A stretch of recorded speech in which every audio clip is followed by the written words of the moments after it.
Hello out there. Good morning and welcome to the God Talk podcast. I'm excited because today I get the chance to have a proper sit down with Professor Kent Hodge of Christian Faith Ministries. Good morning, sir. Good to Prof. be together again. Yeah. Have you been? Pretty well, yeah.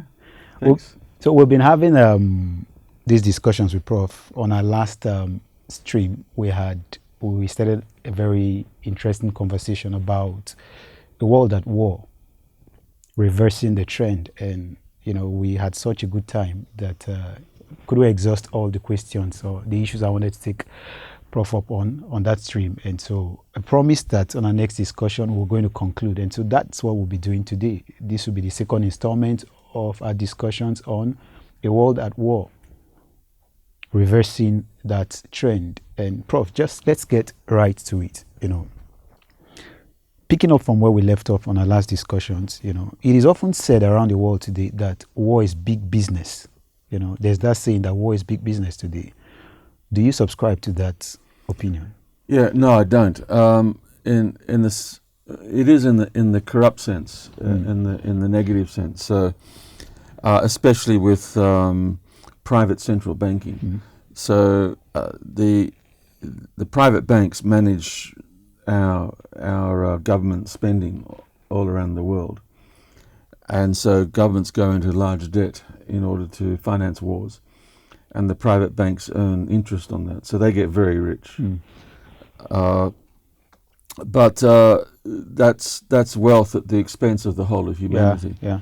Not only through the wars, but also that money should be going into productive capacity for our nations.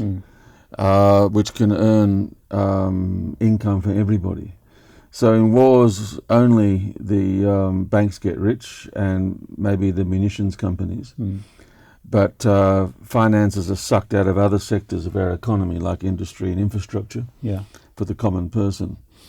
So a much better strategy for peace is to, instead of destroying people anyhow all the time, which is what's been going on since the Second World War, really, the war has continued as a main industry.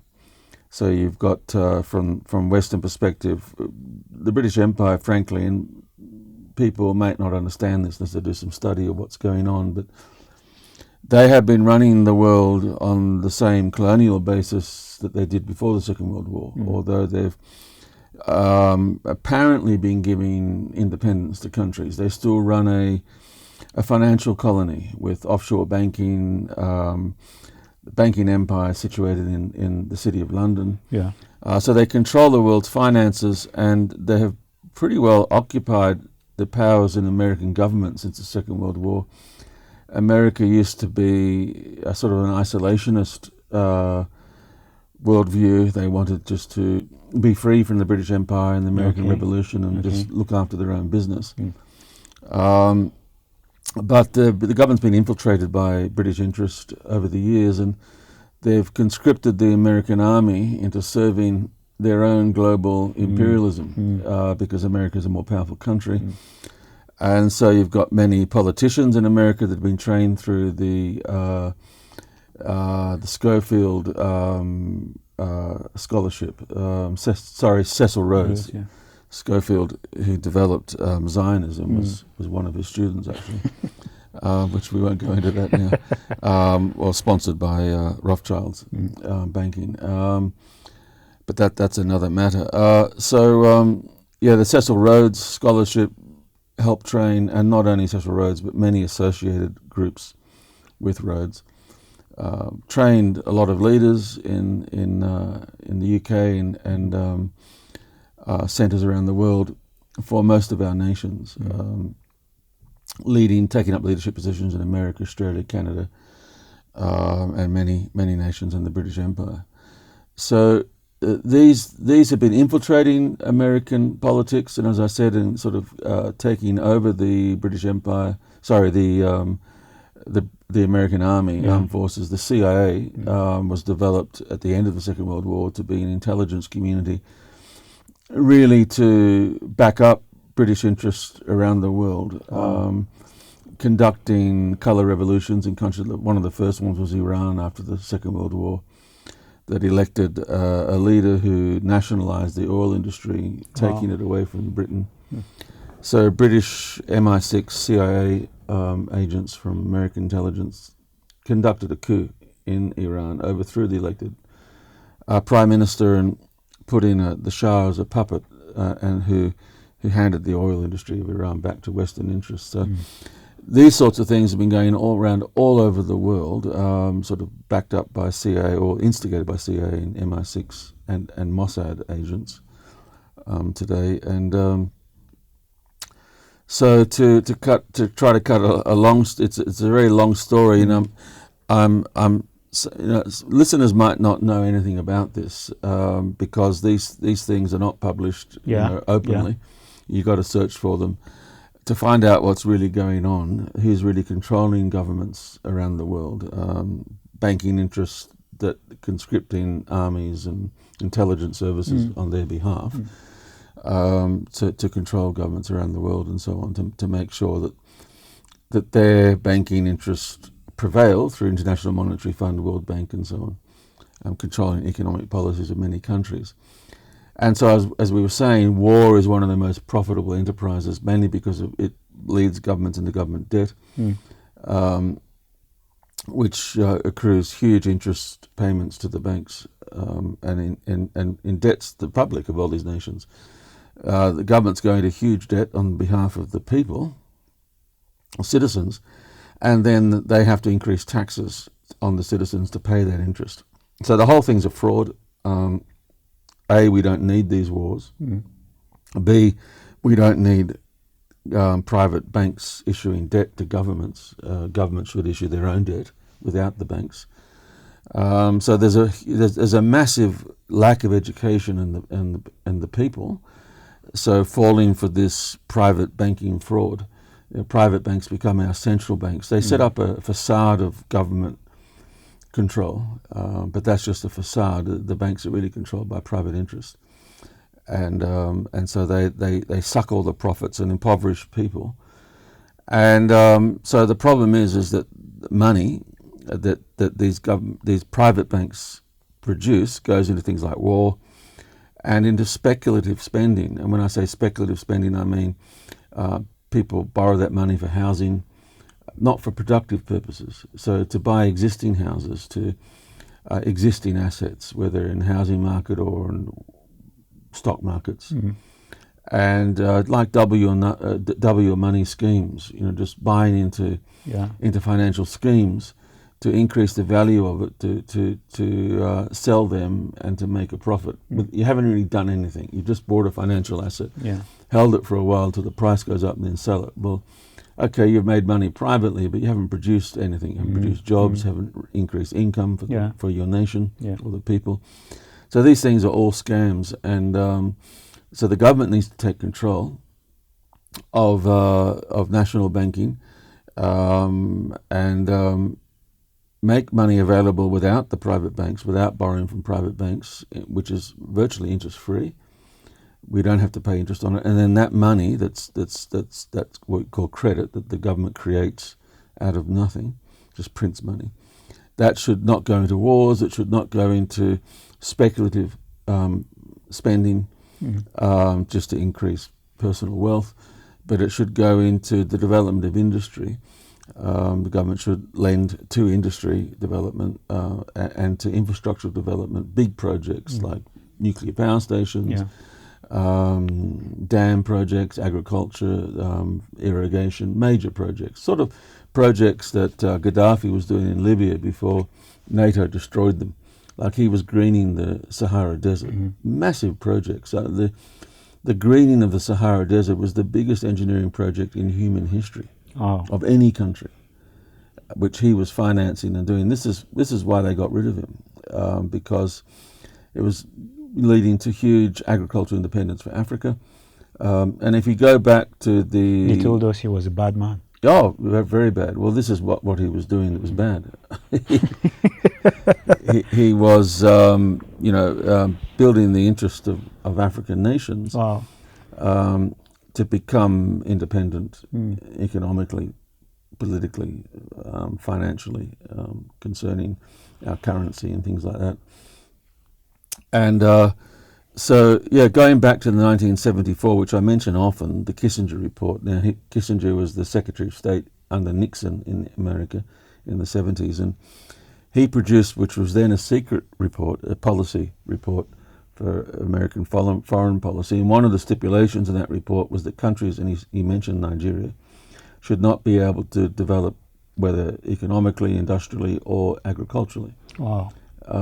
So the things that empower a nation, and that was, and Kissinger actually worked for Britain. You know, he was American Secretary of State, but he was raised up by the Cecil Rhodes Scholarship and sort of that industry, that British imperial industry. When I say industry, I mean the group that developed the interest of British imperialism. He was more part of that than he was of America, and most politicians in America have been like that. They've been taken over, so even today we have food scarcity in Nigeria, produced by many things. There's USAIDs involved in one of the recent ones was the destruction of Nigeria's ginger productivity. We were the third greatest exporter of ginger in the world. Now Nigeria imports ginger, and that was due to a GMO product that was imported here through USAID as charity, as philanthropy. And there's a lot of that going on. There's terrorism, there's all sorts of things that are disturbing our agricultural sector. And none of this is happenstance. This is to produce food dependence, just like they did to Libya and other countries, many countries around the world. It's happening to today. As I said, the Henry Kissinger report, 1974, spells all this out, how this would be done and for what reasons. So it's policy. That's clear. That's not speculation. So, as I said, getting to your question,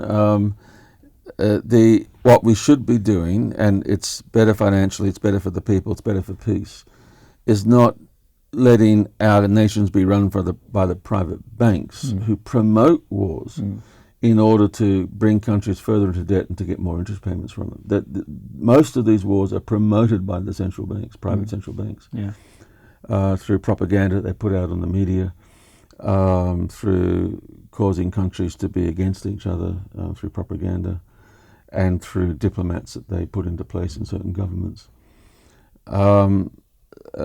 So they won't come to peaceful terms with countries, but rather go into war.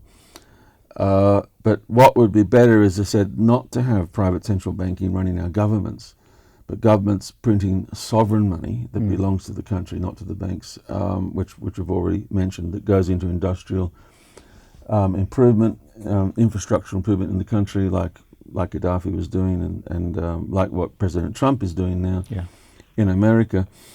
And so if we want to gain peace with countries, you develop industrial partnerships with those countries, which is what Russia's doing now with President Putin, and with many countries around the world. So he's building business relationship, resource relationships, trade relationships, industrial relationships, infrastructure relationships. So the plan is to build a railway from Alaska into Russia, to open up corridors of trade and resource development in those regions, prospering the regional people, and really shifting the balance of power from British banks into a more global balance. Like BRICS, for example, BRICS is an economic collaboration of many countries, like B for Brazil, R for Russia, I for India, C for China, and S for South Africa. But they're some of the founding countries. There's many more countries getting involved in that today as well. And the London banks are really against this. The London banks that have been controlling America, because it'll water down their monopoly of global power and trade and so on. So they don't want Russia and America to be friends. So there's a lot of propaganda about Russia, because if Russia and America team up as friends, it's pretty well over for British supremacy. we are getting into the stage right at the moment through development of of industrial means of making peace rather than warfare means of making peace. And so you're making peace not through conquering another country, but through developing prosperous opportunities for other countries, I hear you. which other countries want. And instead of saying, no, we will dominate the other country, we'll squash you into the ground and destroy you, and the banks make profit out of our debt, through warfare. We're saying, no, we want to come into partnership with other countries and prosper that country. And what country is going to say no to that? And so they will say yes, and then so we find out that we don't have wars because it's against the interest of any country to go into war. They're going to lose a lot. And so we're getting on good terms with nations. We have a win-win kind of collaboration with other countries. We're sincerely want them to do well out of these relationships. It's not just for us. And so other nations begin to know that sincerity and begin to trust in that. And so one of the things important for this is we've got to defeat the propaganda that is produced through the banks in our media that scapegoats other countries and puts us against each other, divides us for the purposes of war, to cut down this development of banking and resources flourishing through other sectors of our globe and not through the bank's own control. They're desperately trying to stop that. So we're at a crossroads at the moment today. Trump has known this for years. This has been planned for years. Most people don't know this, but if you care to study it, it's clear to see. Trump didn't just wake up one morning and say, oh, well, I'll have a go at this or I'll have a go at that, which is the way the media presents him. This has been planned for many years, what's going on at the moment, because they know the power of the British banking sector, the British Empire, and how dangerous it is to confront this globally. And so it has to be very well planned, so that they can't throw, abort this change through some catastrophe or war or something like that to regain control over the nations. It's a dangerous time in the sense that people in power don't want to lose that power, and they'll do anything to maintain it. And so there has to be careful planning to cut off. Just look what they did to Libya. Just one example. It's dangerous. Indeed. So there has to be collaboration between countries. There has to be, as I said, careful planning, and that has been going on in recent years in order to really cut off these sorts of dangerous responses from those in control. So we're living in exciting times, I believe, and I believe it's good for Africa. Yeah. And what we're talking about is developing of sovereign governments, not under imperialism, being freed from imperialism, sovereign governments that are in mutual relationships with each other around the world, developing resources and industry within each sovereign nation. Yeah. That's what hasn't been allowed for Nigeria for decades now. Sort of sovereign ownership over our own resources, our own banking, our own currency, and in industry, the freedom to develop industry. Nigeria hasn't been allowed to do that for decades, and that's why our currency is so devastated, and the country is struggling so much. And so Nigeria has to get off this sort of propaganda about aid as though the globalists are going to come and save us, which is nonsense. The globalists, they have no incentive at all to save us. They have incentive to keep us down, make us dependent. So we've got to get over that mindset of globalists or some NGO flying in to save us. It's not going to happen.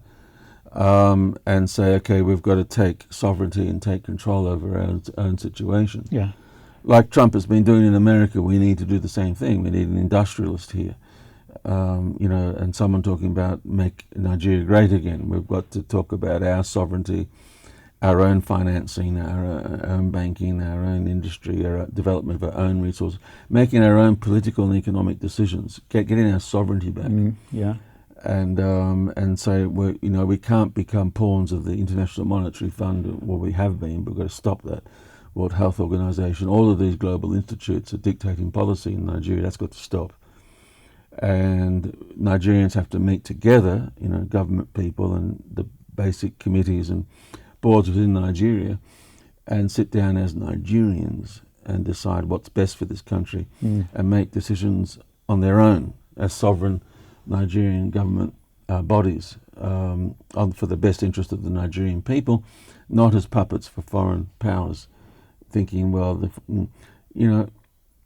just like recently Bill Gates was in Kenya, I think last week or sometime, talking about contraception that will make a woman infertile for 8 years, and celebrating that as some sort of victory. Wow. Which is terrible. Why does he hate children so much? This is bad for Kenya and for Africa. Depopulation. We need population. The climate change lie, fraud that population is killing our world is a total lie. If we depopulate, if we curtail our fertility rates in this country, we're going to be in trouble in a few years. We've got to have youth coming up to support the elderly and to run the country and do the jobs that are needed. The globalists want to depopulate us so that we don't have industry, we don't have youth, we don't have power, we don't have autonomy and sovereignty. We're not great countries anymore. So that's what all this contraception is about. It's globalist driven. Anything the globalists are driving is bad. It's always got an agenda. It's always to pull down another nation, to establish their own supremacy. So if the globalists are driving it, you don't need to do any more studies. You know already that's bad. Now, for Bill Gates, and the Kenyan government know this. They know that Bill Gates is bad news and these policies. I've heard leaders speak about this. Uganda, Kenya, countries around Africa. They know this globalism is bad for Africa, yet they still let him into Kenya to be flogging this ideology of what is it, abortion, contraception, low birth rates, depopulation. Obviously, people are getting money for this. Gates is giving people money, to let him in. So people in governments who should be serving the people are instead serving globalist interests and selling their people out. So they're not leading on the behalf of the people of their nation. They're leading as puppets for globalist interest and powers, and that's got to stop. We need leaders that are going to serve the people of the country and not dance to the tune of other people that have got deep pockets. We have to deepen our own pockets as Nigerian people. It has to be a change here. Well, thank you, sir. Thank you. Now, you've been quite in-depth in your approach to these discussions around global interest in war, as we see around the world today. And one of the tools usually used when it comes to this negotiation is economic sanctions.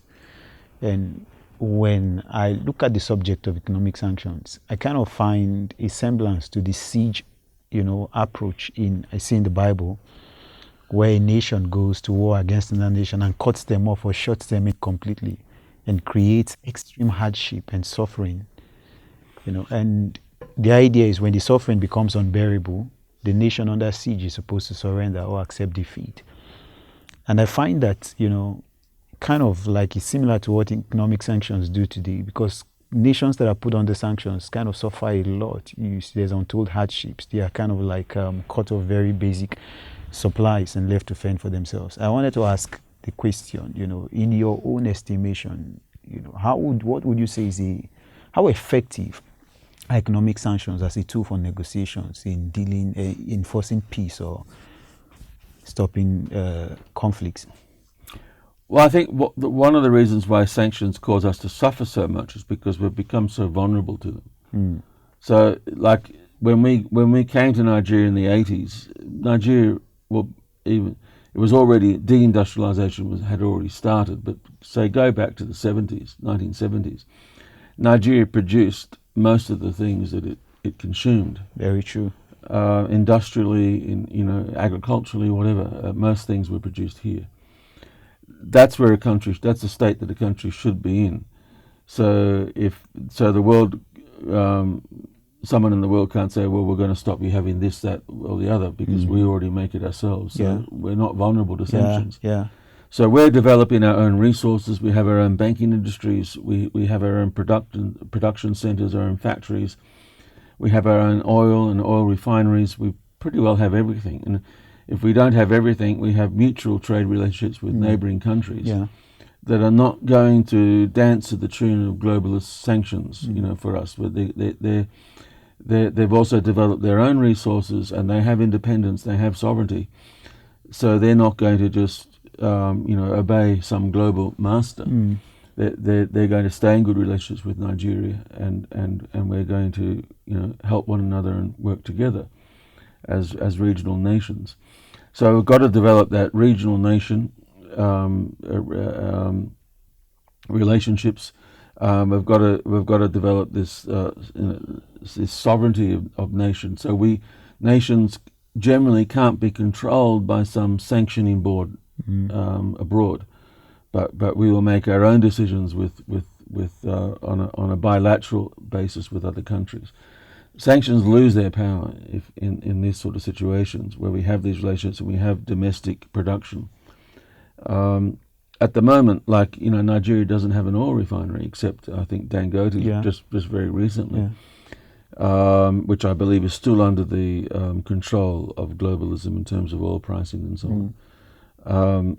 So Nigerians are not getting oil at the proper price that Nigerians can afford, even though the oil belongs to Nigerians, which is a massive injustice to Nigerian people. So Australia is going through the same thing at the moment. That's my home nation, Australia. I believe it was last year or the year before we sold out our last oil refinery. Wow. So we don't have oil refineries now.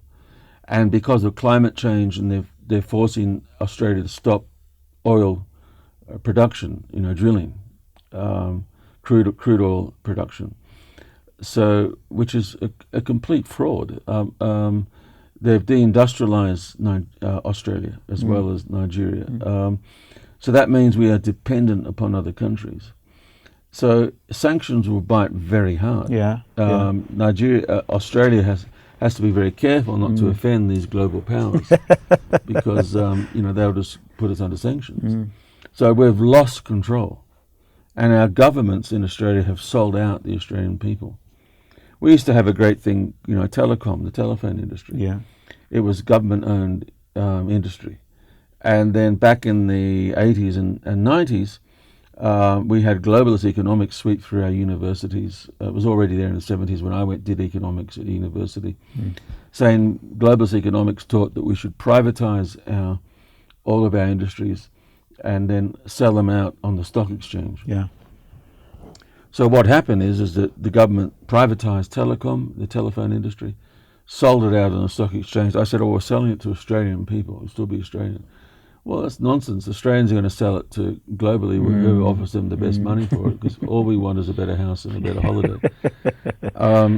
And we need school fees for our children. Yeah. So we don't care who we sell it to, the highest bidder. And so now our telephone industry is owned, across the world. And so we don't have a sovereign telephone industry anymore. And the government did that to basically our airline industry, but basically everything now. Wow. Divested the public interest and sold it out to global enterprise, which means that Australia has no more sovereign. It's not a sovereign nation anymore. It's owned by interests around the world, and that deception was foisted upon all nations. The same happened here in Nigeria. Government sold out most of its interest to global capitalists, which means they dictate the tune that the country dances to. Sanctions have incredible power over our country now because we're we don't have any borders, Yeah. financial borders, economic borders. We're just, the castle walls have been taken down. So that's what they do. They take down the walls around us in many ways, culturally through woke, Yeah. marriage Yeah. values, faith values. These are all walls that protect us as a nation, protect our families. You've got economic walls that protect us against foreign ownership. All these walls have been collapsed, and then powers from abroad just rush in and take up everything and own the country. And that's Nigeria is foreign owned now. And so it has no protection against sanctions or anything like that. And that's got to be taken back. Nigeria has to take back its ownership. Amen. All countries need to do that. That doesn't mean we're isolated from other countries. It doesn't mean that we stop relationships. Yeah. We still live together on one earth with other nations, but we have to relate to each other as sovereign peoples. We relate for the benefit of each other, but we do it as sovereign peoples, not as peoples that have sold out our politics, our banks, our industries, and are now owned by everybody else. That has to stop. Wow. Thank you, sir. I couldn't agree more with you. I think that, around the world generally, when it comes to bilateral relationships, nations tend to benefit more, or multilateral relationships. Nations tend to benefit more when we sit at the table as equal partners, respected equal partners, not subjugated peoples. Yes. And we need to get to a point where, especially on the African continent, we're able to engage at the international stage in the community of nations as people who have something to offer to, who have a voice, who have a skin in the game. It's strange that when you look at the UN, for example, on the UN Security Council, Africa has no representation. No. And those things ought to be Really, is that true, is it? Yeah. That's a crime. Not among the permanent member seats there. Yeah. Africa has no representation there at all. Keeping Africa economically down would sort of enable them to continue that policy at the UN. So it all fits together. Wow. Now, I'm going to take you back to one of the things you said when you began speaking, which was already laying the framework for peace, because we've been talking about the devastations of war and the global interests, people who take advantage of this to enrich themselves, just that 0.1% of the world's population that seek to dominate and control the world's resources. We want to look at, what's the way forward, pathways to peace now, reversing this trend. And there's been arguments and counter-arguments. There are those who are of the opinion that when it comes to the issue of global conflicts, whether regional or, bigger scale conflicts, that the way forward, to end wars and global conflicts is more military might, geopolitical maneuverings, and others have argued against this, saying that it has to be collective bargaining, it has to be reconciliation, it has to be respect for other persons, In the light of this back and forth, what do you suppose is, in this, what's the way forward? Well, okay, so allow me to go back to President Trump and some of the things he said, because, you've got America, which is the most powerful military force. And so he proclaims policy, peace through strength. So he will say, okay, that we have to show people that we're strong and we're ready to use that strength. Yeah. And then offer people a way of peace through collaboration and economic development instead of the old way of war. So he's using his military strength to push people into peace. And say, we don't want to use this strength, but we will. If you want war, we're ready. Yeah. Okay, so he believes in readiness, that the nation should be ready for war, and that helps establish peace. Because people won't go to war when they look how ready you are. Okay, so and there's a place for that. Okay, so like it says in the book of Romans chapter, the Bible is full of peace. Christ is the Prince of Peace. Romans 13 also says that government should be ready to punish the wicked and reward the good. Yeah. So that the vulnerable are not destroyed. So if you want to punish the wicked that want to go to war, you've got to be ready to do that. So you have a good incentive for peace. Yeah. But so that's on the one hand. On the other hand is that Trump has said, and he started negotiations with Russia in his first term. So he was president 2016 to 2020. And he started negotiations with Russia and with China to denuclearize. Okay, so allegedly these countries have nuclear weapons. That's the story. You know, there's a lot of. Well, I say that because there's a lot of stuff that's not true.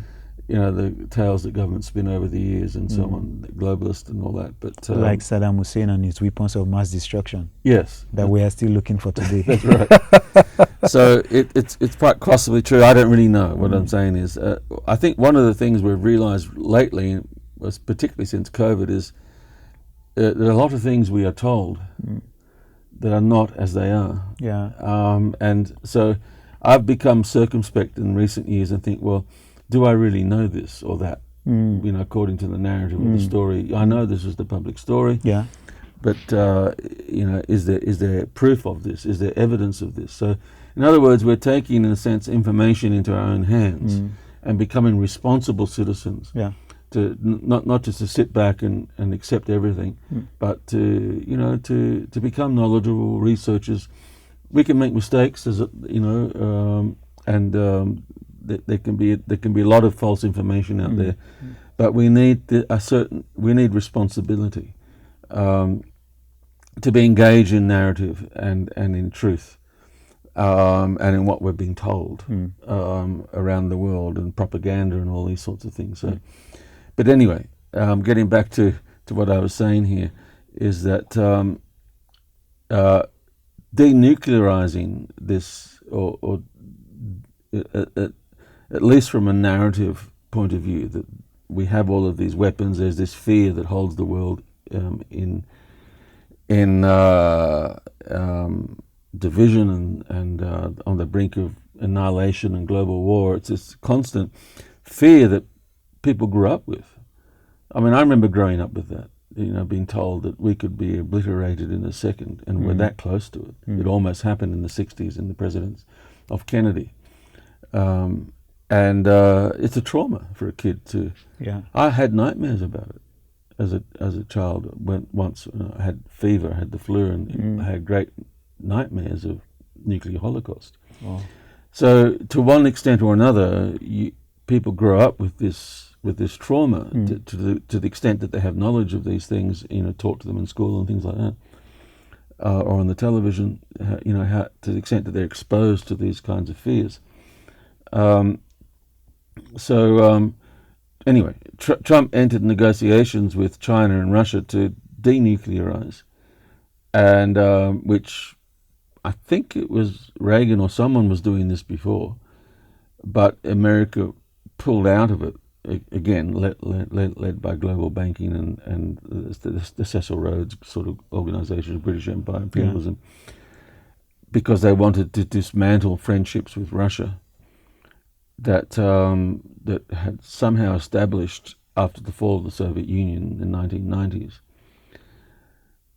Back in the 2000s, they decided, no, well, they'd already decided this, but started to implement the policy. We're not going down the road of friendship with Russia. And they made America pull out of these agreements of denuclearization. So Trump wanted to go back into this and restart negotiations. And he's going to continue that now in this term. I know this because I know what his plan is, what his agenda is, what his nature is, what he wants. He said things like, we should not be spending money on an industrial military complex when this money could be used for better things to prosper the people. So on one hand, he has a policy of peace through strength. And when everyone is living at peace, he says, okay, now can we talk about, long-term peace? Yeah. Okay, we've got everyone to behave in the short term by stopping war. Yeah. And I used a hammer to do that, or the threat of a hammer to do that. now can we talk about long-term peace and re-engaging our industrial nations towards the prospering of our people and not the profits of our munitions companies. I've heard him say that. I know and he's sincere on this aspect. Some things Trump says, a bit of theatrics. Other things are his genuine policy.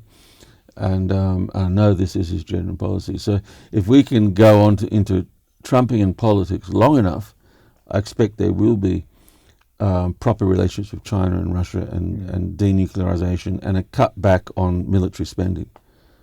So I think we're heading towards that. But while the global banks control our economies, we will never have cutbacks on military spending. Wow. Thank you. Now, probably my last question to you is this. You referenced Jesus being the Prince of Peace, and we couldn't ask for a better model when it comes to pursuing peace and maintaining peace than Jesus Christ himself. He demonstrated not just in his teachings, but in his life. In the light of the life and the teachings of Jesus, especially when we explore his teachings, his expositions, what we call the Sermon on the Mount or the Beatitudes, there were vital principles expounded in his teachings on the Sermon on the Mount that advocate for peace or how to live in times of conflict or with an aggressor. And I wanted to ask you, in the light of the life and teachings of Jesus, help us advance practical ways to be in peace and to walk in peace today. Okay, so we're talking, I guess, about geopolitics. Yes. Not necessarily about our neighbour. No. On a personal, individual level. Yeah. So when we talk about geopolitics, we'll have to bring in politics and these sorts of discussions. Yeah. But the church shouldn't shy away from these sorts of discussions. The church sometimes is told to shut up, to get out, not to have any participation in political things, that we're just to be spiritual. And, and to be very meek and humble and not say anything. And particularly in this woke culture of cancel culture, people are afraid to say anything. Really? Yes, sir. And, so people just want to get about their own business and stay out of trouble as much as possible. But I think, the church is supposed to engage in everything that pertains to life and godliness. So we're supposed to be holistic and we're supposed to be involved. As we've said before, if you draw out of politics and leave a vacuum, who fills the vacuum? Yeah.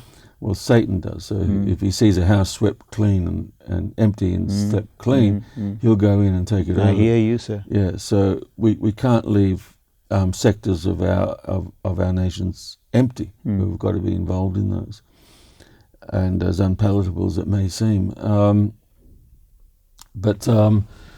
so I think we can, that you've got a mixture on geopolitical issues. You've got the Sermon on the Mount. You've also got Romans 13 that says that the government has an obligation.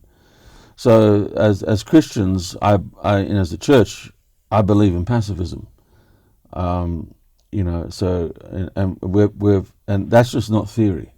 We've got through years of some of the most the strongest terrorism in the world, and on multiple levels and multiple facets and kinds of terrorism, and we have survived that on the teachings of Jesus. Not only survived it, but flourished and rebuilt peace. So we're not, as a church, we're not government.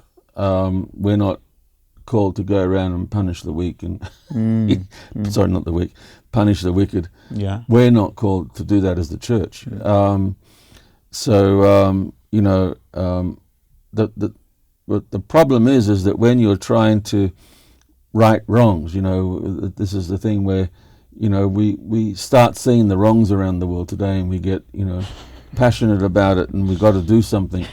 And we might go out and demonstrate and so on. But the problem is, demonstration movements can easily be hoodwinked or taken over. Yeah, hijacked. Yeah, hijacked. Yeah, so it's a dangerous area. So we've got to find Jesus' ways of approaching. Yes, sir. our challenges and the corruption and the crime in the world as a church. Like we dissipate knowledge, but we also dissipate the forgiveness and the love of Christ. We've got to be active on all of these levels. Yes, we put out knowledge. Yes, we expose the truth about what's going on in our nations, but we also forgive those who oppose us. Because there'll be a lot of opposition to the things that we say. A lot of people be angry with us and hate us and so on. So, how do we react to those people?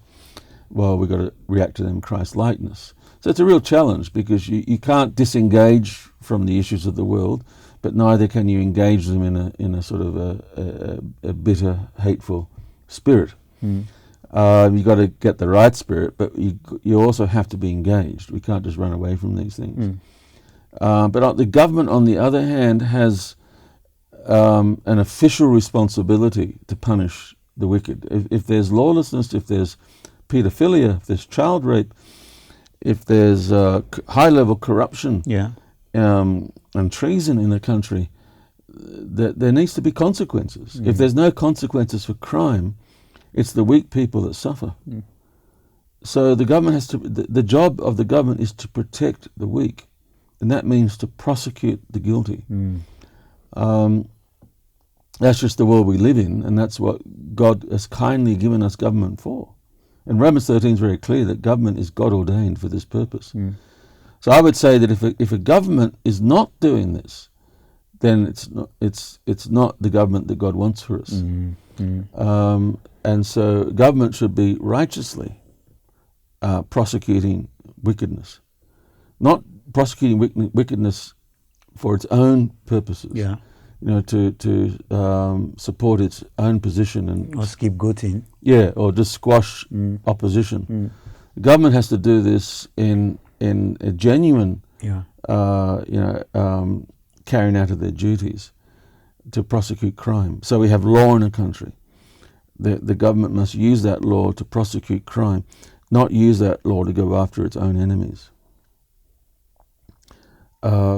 So in America, for example, the Biden government used the law to go after Trump because he was a potential, opposition. And so now Trump is using the law to go after criminals, not because they're going to be in the next election. And so there's a big difference, but people will say, well, there's no difference. He's just, So we've got to come together as people, as Christians, and we've got to, even though we live as people of peace, we need to advocate peacefully and lawfully without all these demonstration movements. Well, if we do go out on the streets, it has to be really peaceful. But the problem is that can be easily hijacked. So I'm very precarious about things like that, demonstration movements, the church being involved in those sorts of things. But the church can't withdraw and leave it to other people to do. Just sort of bail out and say, well, other people will do, take responsibility for our nation and risk their reputations and their lives, and we'll just enjoy the benefits when our wickedness governments get overthrown. We need to play a part in this, and we need to take the risk. We need to sacrifice ourselves, because there will be persecution against those that stand up for righteousness in the country. And we need to be among those leading the people that stand up for truth and righteousness in our nation. We need to advocate as Christians strongly and urgently what we do in our messages, in the word we put out to the nation, standing. We have to stand for the weak. The Bible tells us to do that. And the way we stand for the weak is to demand justice, to demand governments do the right thing, to demand for accountability in the governments, that they execute law, that they stop the powerful and the wicked for treading on the weak. We have to stand up against the strong on the behalf of the weak. Now, that might cost us, but it's the command of God for us. So obviously we can't run for these things, and we need to advocate for a government that will stand in its position as called by God to bring consequences against crime, and, criminal people. There are serious crimes in the world today. Paedophilia is among one of the worst. Money laundering, drug trafficking, human trafficking. There's all sorts of crimes going. The world is rampant with crime today, and we'll never extinguish all the crime in this age. But we can certainly advocate for governments that are not going to be bought out, given money to turn their face away from crime. The governments of our country today are virtually run by mafia. Criminal organisation. They've been infiltrated and taken over by mafia in many nations, most nations today, to some extent. Wow. And that has to be turned back. And the church has to stand up and advocate for genuine Romans 13 government. Amen. It doesn't fight for its own purposes, to punish the good people. It punishes the bad people, the ones that are truly not bad against them personally, but bad against the weak people, the vulnerable, and defend the weak and defend the vulnerable. That's the government's duty. And the church has to speak very plainly about this. Amen. Wow, thank you very much, Prof. I want to just re-echo those sentiments very strongly again. The fact that I like the very balanced take you give on the nature of governance, especially from Romans 13, where government prosecutes the wicked. And like you said, not those, we judge wicked from a biased point of view, but people who act in a way that breaks down community and destroys civil order, taking advantage of the weak. And then they prosecute the wicked and they protect the weak. And the responsibility of the church, believers, or of other citizens of the country, you and I Nigerians, whether of whatever faith you belong to, is to hold our government accountable, to ensure that they uphold this duty of prosecuting the wicked and protecting the weak. So we have a nation that we are proud of, a nation where there is an opportunity for everybody to thrive, and where the well-being of every Nigerian, and as it applies to other African countries, the well-being of every African becomes a priority of government, not just of a few people, not the well-being of a few people.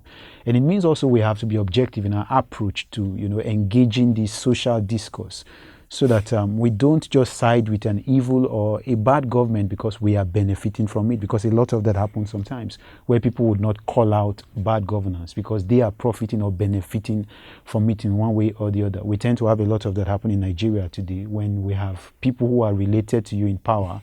They are saints, nothing they do is bad at all. And until we begin to tell ourselves the truth and stand up for justice, stand up for truth, stand up for what is right, what encourages nation building, togetherness, break down these walls of division, remove tribalism, and come together to foster an environment that encourages everybody to grow. We might not actually realize the kind of peace we want to see, but that is possible.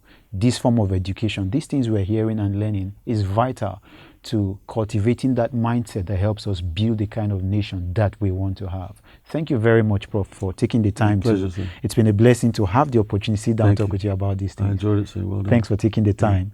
And thank you also for joining our telecast today. God bless you. Have yourself a great day. We'll be coming your way again with some content shortly.